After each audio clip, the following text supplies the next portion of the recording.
Alright, fight fans, UFC 292 is only a few days away. We're going to go over what the MMA Guru thinks about the main event of UFC 292. We're going to go through the entire main event, plus Chris Weidman and Brad Tavares because the Cody Garbrandt fight got canceled. Alright, here we go. Guys, don't forget to hit that like button, subscribe to the channel. It really helps us get into the algorithm. And let me know in the comments below what you think about all the main card fights for UFC 292. Alright, let's see what the MMA Guru has to say about UFC 292. Chris Weidman versus Brad Tavares. I've got Brad Tavares over Chris Weidman. Me too. I like Weidman, and I actually picked him to come back and beat Omari Akhmedov quite a long time ago when he made that comeback then. And he looked good against Omari Akhmedov, and at that time, Omari Akhmedov was a formidable opponent in the middleweight division that he deserved a lot of respect for beating. So he did beat Omari Akhmedov and look good, but then he broke his leg against Uriah Hall in April of 2021. It's now August of 2023. He's been out for over 2 years. That's no joke, not at all. He recently did a grappling tournament and lost in March. No big deal, he's just trying to shake off the cobwebs. I get it, but why is my mustache curling up so much in today's video? I am going to have to go with Brad Tavares. I know he just lost and he hasn't been looking good, but I think style-wise, he will outstrike Chris Weidman, who's been out for a very long time. He's been active as well, even though he's been losing and he lost to Bruno Silva and lost to Dricus du Plessis. Hey, he hung in there with Dricus du Plessis in hindsight, right? Took him to a decision, made a very close second round, won the first round against Dricus du Plessis. So he's still in there, and he also has a win over Omari Akhmedov as well, Antonio Carlos Jr. I just don't see the crazy sudden KO ability of Weidman, which he's going to need to finish a guy like Brad Tavares early. If you go to a decision with Tavares, it's going to be a tough fight. Even Israel Adesanya, who did school Tavares, had a pretty grueling 5-round decision. It was one of the reasons why I didn't really believe in Adesanya on the come-up, because he was having these decisions against guys like Tavares, who we've seen Whittaker dust in the first round. So, I am going to go with Brad Tavares, not to mention the best part about Brad Tavares' entire MMA game is his takedown defense. This dude refuses to be taken down, has some of the craziest dexterity in his legs, will not be taken down, crazy flexibility. You can hold a single leg above his head. He'll still find a way to balance it out and stay on his feet. I'm going to have to go with Brad Tavares over Weidman. I can't trust Weidman after that leg break and nearly half years off. I'm not going with Weidman. I think he's going to lose by a TKO in round 2 or 3, or maybe just a decision 30-27. He just gets outpointed on the feet and can't get a takedown. We move on. I have to agree with the MMA Guru. Not to mention, Chris Weidman is 39 years old. Tavares has really good takedown defense, and Weidman's striking has always been a little suspect. And even before he broke his leg, he was on the downward slide for sure. I mean, he's going to have to take Brad Tavares down and control him for the entire fight to get a decision here. I just think Tavares is striking and his, activity. I mean, activity is everything, and he had a good fight against Adesanya. He had a good fight against Dricus du Plessis, and these guys are elite-level fighters in that 185 division. Chris Weidman is not elite anymore. I love Weidman. I love his heart, his determination, but I think he's going to lose a 30-27 decision for sure. The card, Marlon Vera versus Pedro Munoz. I'm going with Pedro Munoz over Marlon Vera. I don't think Marlon Vera is that good, okay? I think he perennial nerve kicked O'Malley, and that's about it. Like, Rob Font was destroying him in their fight, and he rocked Rob Font. Good for him. It's a great win. It really is an amazing win. But seeing Rob Font get manhandled by a one-armed Sandhagen kind of put his place in the bantamweight division in perspective a little bit, right? Not to mention, Pedro Munoz is a guy who easily finished Rob Font, dropped him and subbed him with a guillotine choke a while back. Different Rob Font, different Pedro Munoz. He's coming off a win over Chris Gutierrez, who was, he destroyed Frankie Edgar, a guy who Vera needed a KO against him round 3. This is the worrying thing for me about this matchup for Marlon Vera, because we find Vera in positions where he needs a finish. Against Dominic Cruz, it's like, dude, the decision's getting away from him. He needs a finish here, and he finds it. You know what I mean? But then when he doesn't find the finish, you'll notice very often, he loses to Aldo, loses to Song Yudong. Very close fight, could have beaten him. That was a much, much younger version of Song Yadong because he's so young already. 3 years is everything to him.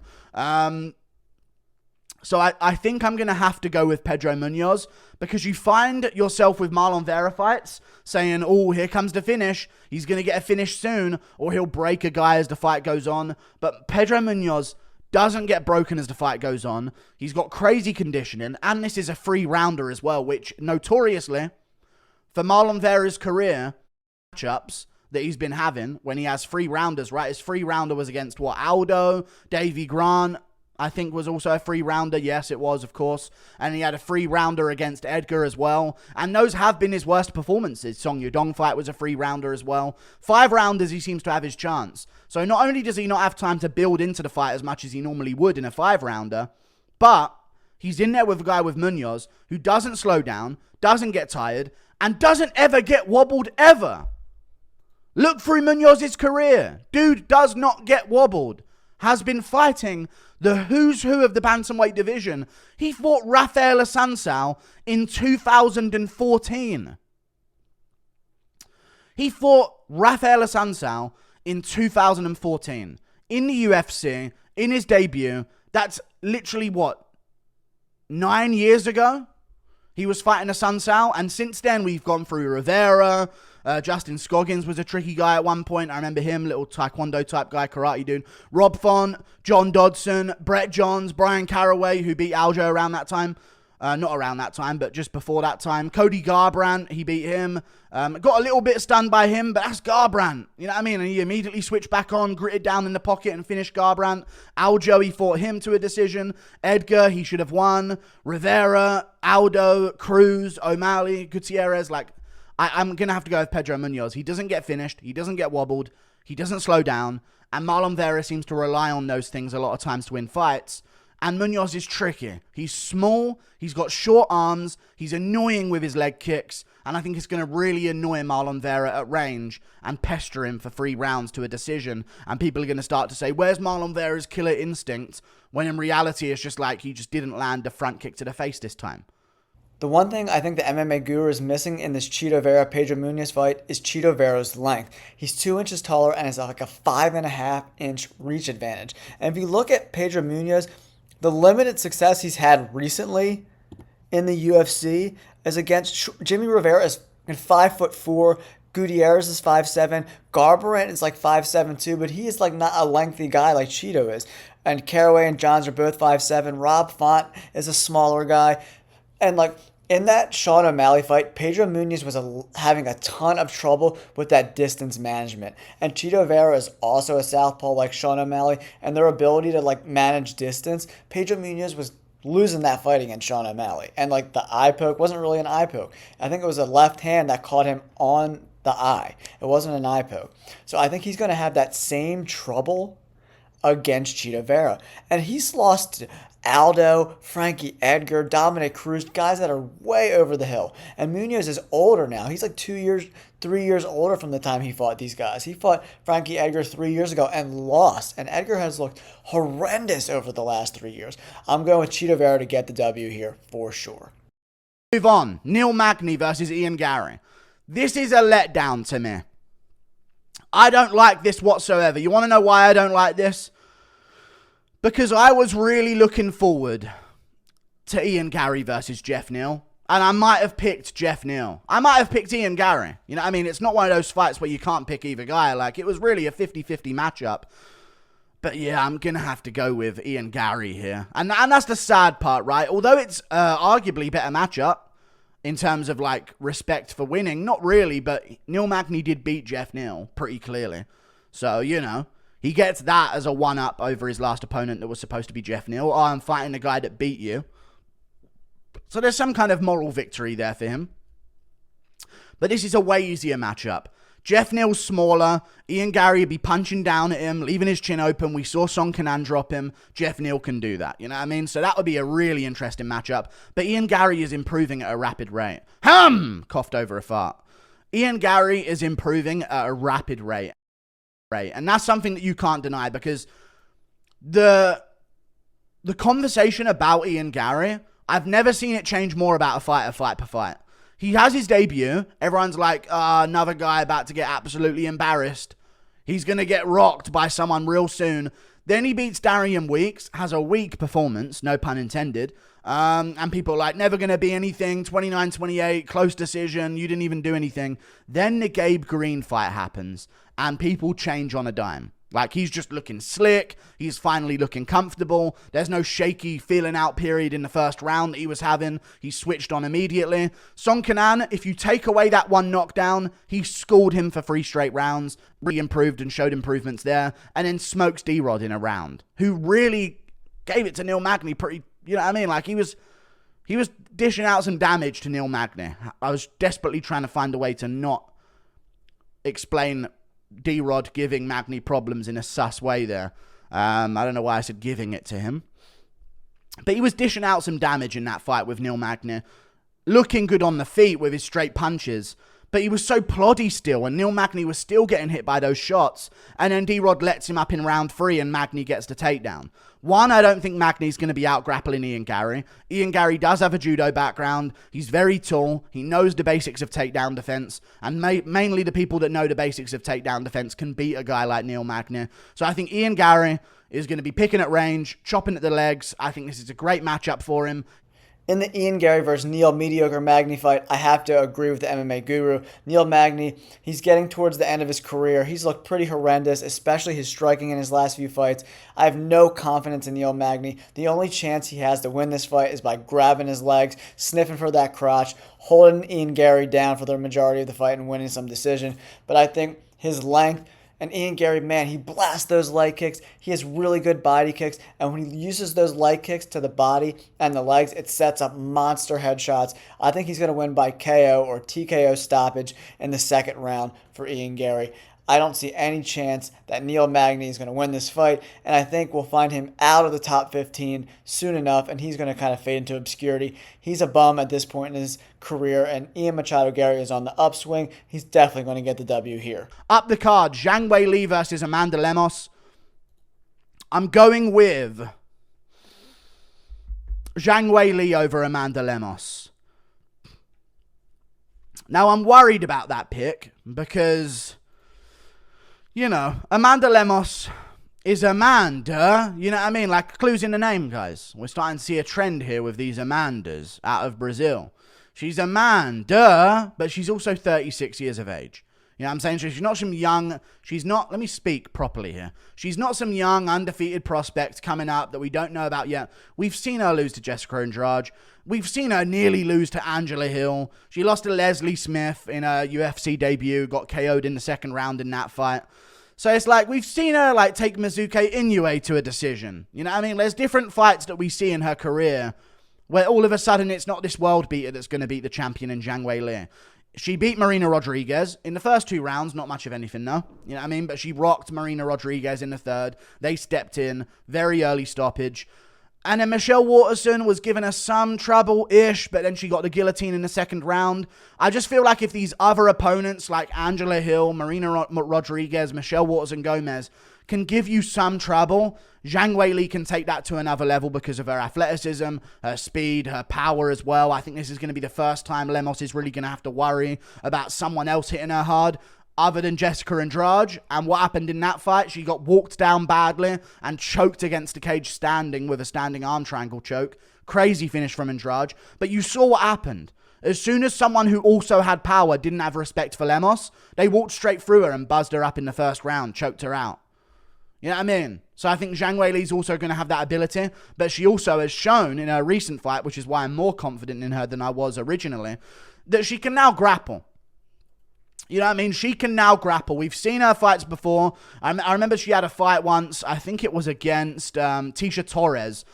And she was on the bottom in that fight. She got taken down a few times. So people were like, I don't know, maybe Esparza could beat her. I don't know, dude. Maybe her grappling's not so good. There was always kind of that question because we'd only really seen her have a great known performances against strikers. But then Rose Namajunas beats her. She shows in tremendous improvement in the grappling in her rematch with Rose Namajunas. Looks good there. Has great grappling against Joanna Jędrzejczyk. Dominates her on the ground for a whole round, nearly a 10-8. People forget about that.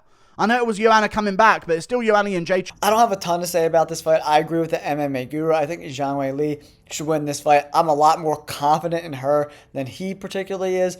I just don't see Lima's winning in any part of this fight. She's not a better grappler, as we've seen with her recent performances by Weili, and she's definitely not a better striker. She doesn't have more power. She got walked down by Jessica Andrade. I think Weili Zhang is going to finish her in the first round. She's going to walk her down. She's going to blast her. She's going to hurt her. She's going to get on top of her and finish with ground and pound punches. I'm saying first round stoppage. Up the card to another fight, which is Aljamain Sterling versus Sean O'Malley, the main event. Finally, we arrive. I'm going with Aljamain Sterling. Now, I would like to see O'Malley win. I don't mind Aljo winning, and I think if Aljo does win, he's the bantamweight GOAT, but that's another video for another time. I don't mind O'Malley winning. If he wins, he'll be a big name. He'll be a superstar. They'll probably do the Sandhagen matchup straight away and say, oh, sorry, who's Marab? It'll be wonderful. But I think Sterling's got him. And I can't go off of like, oh, what would be wonderful and what would be against Marab's success. You know what I mean? I don't want that. I think Aljo's going to win. I think he's going to win impressively. And I think he's going to beat up O'Malley and maybe finish him by TKO to ground and pound from the back mount in round 1 or round 2. O'Malley's very good. He's got knees up the middle. And he can counter-grapple somewhat. He's good at getting wrist control. He must have big hands because he seems like when he gets wrist control on someone, they can't escape it. He also cheats massively. Saw that against Piotr Jan when he was being taken down, which isn't a good look if you're fighting Aljo, by the way. Jan taking you down and spending time on top of you. I know Jan's not got, you know, as bad stand-up as Sterling, but Sterling's not far behind. You know what I mean? Like, Jan's definitely way better, and the reason why Sterling can compete with him on the feet is because of the grappling. That same story is going to be the case in this fight with O'Malley as well. There is the grappling there, and therefore Sterling will look better on the feet than he would do in a kickboxing match. It's just how it is. So I can apply that logic from the Jan fight to the O'Malley fight as well, because Jan and O'Malley will therefore be fighting under the same circumstances against someone who they're worried about taking them down. But I think O'Malley will be more worried than Jan was, because I think Jan really did believe in his takedown defense after the first fight. But Aljo's still all right on the feet. You know what I mean? He's still very good on the feet. Tricky as well, which I think is a good thing here, because if he was traditional, maybe it'd be easier for O'Malley to land his shots. I do hope O'Malley wins. Spins are going to be taken away. We just saw what happened with Grasso versus Shevchenko. Spins are going to be kind of taken away from O'Malley. The leg kicks are a risk because he's going to try and take him down off those leg kicks. Knees up the middle are a risk because Aljo does a bunch of goofy movements anyway, and you never know really what he's going to do. If he's going to shoot, if he's going to dip his head into a head kick. Like, he does really weird, goofy movements. DJ imitated it very well in an interview I saw on Helwani's show, that worm. So I'm going to have to go with Aljo, dude. There's too much for O'Malley to worry about. I know Aljo's just fought and he has to make a quick turnaround. It's not like he took crazy damage against Cejudo. Mainly the weight cut back-to-back is going to be the problem for him. But at the same time, it's not like JDM cutting to 170 twice in 2 weeks. He's cutting to 135 after a 3-month break. Like, he's had over 3 months off. I reckon he'll be all right to start this fight. And I don't think he's going to need a long time to win this fight either. I think this is going to be a takedown early from Sterling. He's going to immediately pressure O'Malley backwards. O'Malley's going to try and knee up the middle. Some of his little stutter step movements to try and slip out against the cage. And I think eventually Aljo will get a hold of him, will get his back. And I don't think he's going to choke him out. I think he's going to TKO him to prove a point. After watching this video, I really thought the MMA guru was going to pick Sean O'Malley to beat Aljamain Sterling in the main event at UFC 292.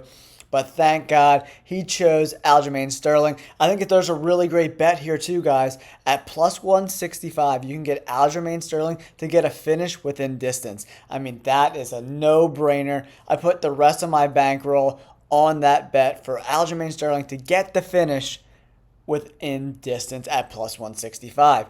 I just think Aljo is too good on the ground. And I don't know if Sean O'Malley's distance management is going to be enough to weather the storm. If Aljo was taking down Peter Yan pretty much at will, and Peter Yan was taking down Sean O'Malley, I mean, unless Aljo goes in for a takedown and he times it absolutely perfectly with the knee up the middle and lights up Aljo, I just don't see any chance for Sean O'Malley to win this fight. I think he's going to drag him into deep waters. He's going to take his back and just beat the goddamn brakes off of Sean O'Malley for as long as O'Malley lasts and doesn't give up his neck. Because if his neck's there, Aljo's going to take it. I don't know if he's going to, have his ego involved where he's going to really want to beat up Sean O'Malley. Maybe at first, but if that, neck opens up, and O'Malley's got really long limbs, but he's got a really long neck too. So that neck is there to be taken. I think Aljamain Sterling is going to win by submission in the second round. All right, if you like these kind of videos, guys, hit that like button, subscribe to the channel, and we'll catch you guys on the next fight. Peace.